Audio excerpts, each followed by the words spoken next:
welcome to Simply Made Homestead and welcome to my kitchen.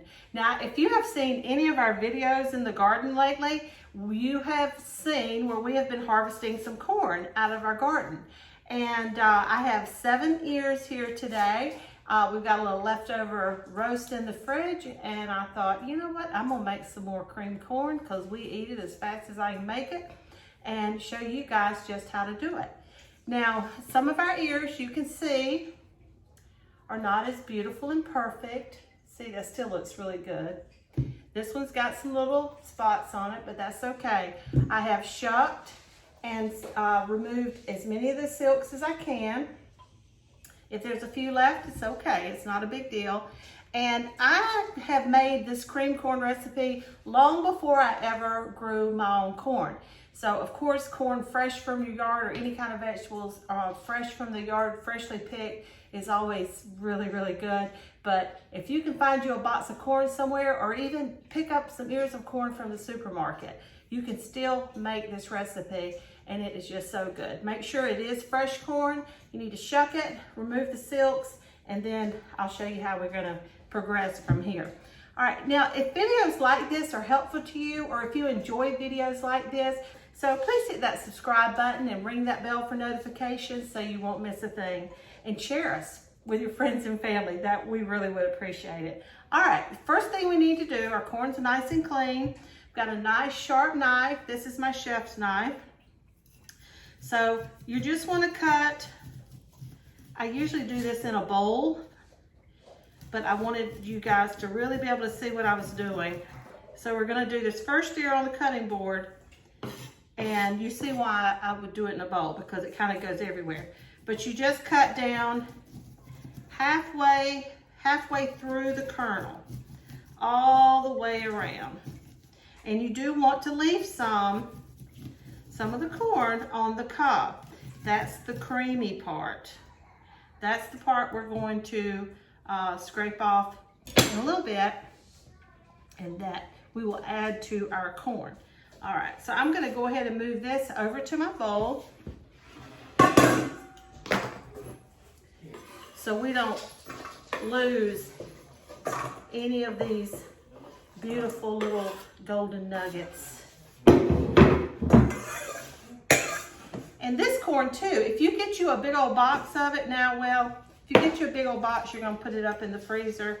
You do need to blanch it first before you do this process right here. And I'm sure I'll do a video sometime. I've still got some corn in the cornfield out there in our little plot. And so we'll do that, and I'll show you how you can put up cream corn as well. All right, now, in the past, I have used a knife to scrape my corn, and it works fine, but this vegetable peeler is so much easier, and it's a lot safer too. So, here you go. I've got a brand new ear of corn. So, I'm in my bowl. You see, it's a lot easier to keep from making a mess. And we're just gonna cut our way down all the way through. Or halfway through the kernels, leaving some on the cob. All right, now you can see down in the bowl there, see that? It's looking good. Looks like we're getting a nice little mess of corn. One more ear, our last ear. And now we'll scrape it.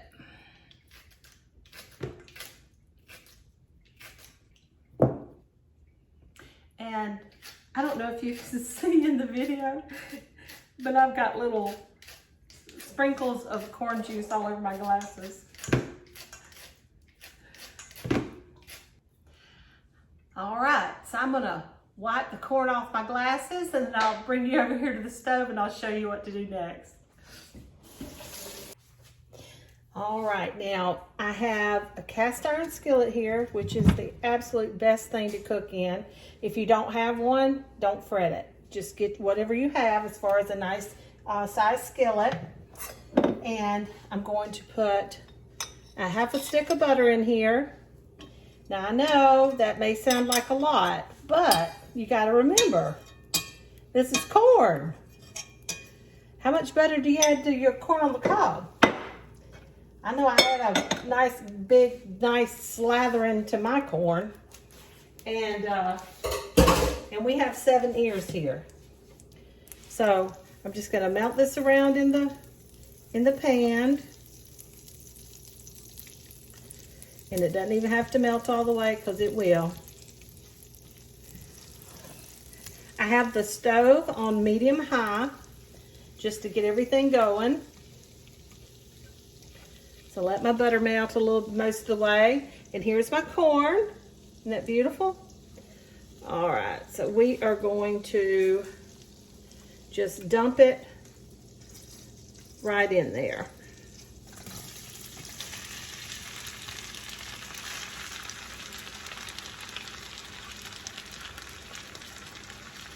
Isn't that a nice, big, beautiful pan of corn? All right, now we need to add water because the corn is raw, so it needs to cook. I have a cup of water. I do use water out of my Berkey because I like nice, clean, filtered water when I cook, whenever I use any kind of water for my family. And with this much corn, I'm gonna put the whole cup of water in there. All right. Now it has cooled back off, so we're gonna bring the temperature back up, get it to boiling, and then we'll turn it down to simmer. And we're not gonna cover it, we're just gonna leave it right here. We're gonna let it simmer down until all the water is gone. And then once that happens, we will season it with salt and pepper. All right, now, see how it's starting to boil? How it's boiling? It's getting a nice boil going. So we're gonna turn it down to a simmer, but we want it to keep moving. So if it gets too low and it's not simmering, you need to turn it back up some. Or if it's boiling too hard, you'll need to turn it down some. Get it to a nice steady simmer. I'm gonna kind of push a little back so we can see the water, so you can kind of see what I'm looking for. See, we've got a nice little simmer going, and then we're just gonna let this simmer. We won't put any cover on it. It's like making gravy or a lot of things like that. You want it to really cook and to cook down, and it'll get nice and done. It'll be really rich. You've got that butter in there. It'll get all in the corn, and it'll just be so good. See, it's simmering away. I'm gonna turn it down just a little tickle. So we don't want it to cook too fast because we want our corn to get nice and tender.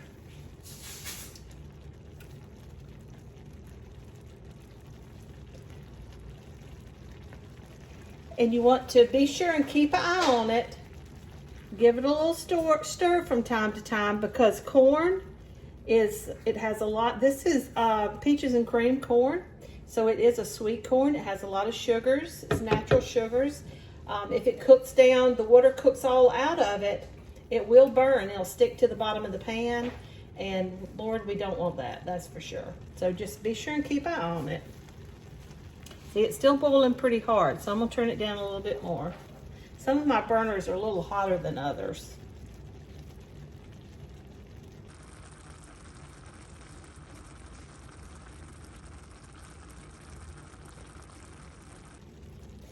Now, it's been cooking for about 5 minutes, and you can see we still have water in there. So we're gonna let it continue to cook. And about 10 minutes should do it.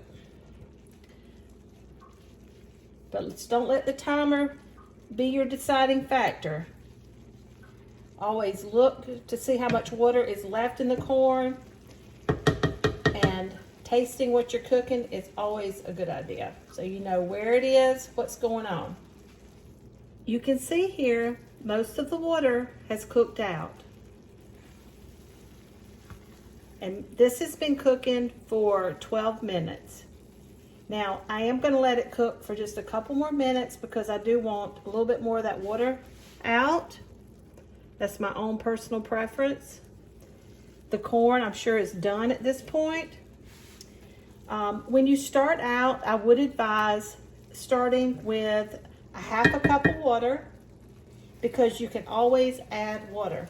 Because you need to keep an eye on your corn. I mean, cooking other stuff, doing whatever you're doing, just stop by, give it a little stir. You don't need to stand over it, but just come and give it a little stir. See, most of our water is gone. Just give it a little stir and check on it. And if your water is about gone, like after you've put a half a cup in, taste your corn. If it's tender like you want it to be, then add your salt and pepper. And if you want to add a little crushed thyme, whatever you want to add to it, you do it then, and then it's ready to serve. If it needs to cook a little bit more, then just add a little bit more water.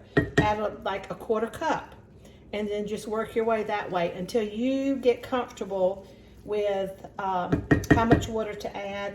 And it really depends on how many ears of corn you have and how big they are, and all like that. So you see that is looking mighty fine, mighty fine. All right, so now I'm going to add, I just like butter, salt, and pepper, just like I eat my corn on the cob. And you see, I just got a big old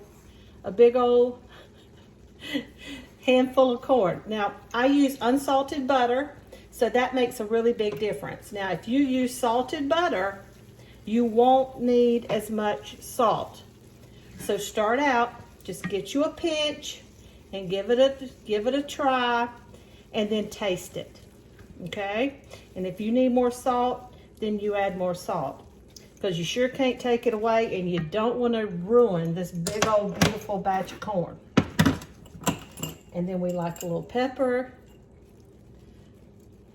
Oh yeah, my goodness. I don't know about you, but my mouth is watering. And I went looking in the refrigerator for the roast, and it looks like somebody must have gotten hungry because it's gone. So I went and pulled out some pork chops out of the freezer, and looks like we're gonna have some fried pork chops and fresh corn, and I don't know what else. We'll have to see. I'm thinking a little cornbread might be in my future. What you think? All righty, so I'm gonna let that cook just another little bit, but I'm gonna get a taste. All right, so I'm gonna have a taste. Let's see where we are.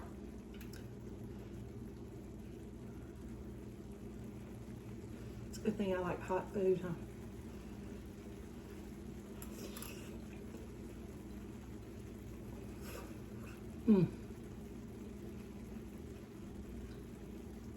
So good. So fresh and sweet, and you can taste the butter, just the right amount of salt and pepper. Just absolutely wonderful. Guys, thank you so much for joining me in the kitchen today, and I hope you've enjoyed this, our little lesson on creamed corn. It is one of our all-time favorites here. And so if you have any questions or comments, please feel free to leave them below. And don't forget to share us on all your social media and with your friends and family. We really would appreciate it. So until next time, take care and God bless.